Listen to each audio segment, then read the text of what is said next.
अस्सलामुअलैकुम नाजरीन, संग तराशों के देश की मौसर आवाज नवाई टेक्सला न्यूज के साथ मैं हूं किरण नाज। चलते हैं आज की अहम खबरों की तरफ। एडिटर नवाई Taxila Islamabad and NTN channel Saeed Umair Ali की रिपोर्ट के मुताबिक पंजाब भर में गैर कानूनी मुकीम गैर मुल्की बाशिंदों के इनखला की मुहिम तेजी से जारी है। लाहौर समेत सुबह भर से अब तक डिपोर्ट करवाए गए गैर कानूनी मुकीम बाशिंदों की तादाद 9165 तक पहुंच गई है।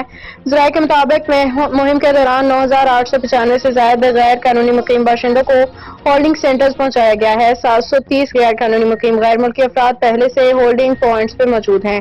गैर कानूनी तारकीन के इनखला के लिए लाहौर समेत सुबह भर में 46 होल्डिंग सेंटर्स कायम कर दिए गए हैं। मुतल्लिका इदारों के साथ कोऑर्डिनेशन से तारकीन वतन को मखसूस पॉइंट से पंजाब के हदूद से बाहर मुंतकिल किया जा रहा है।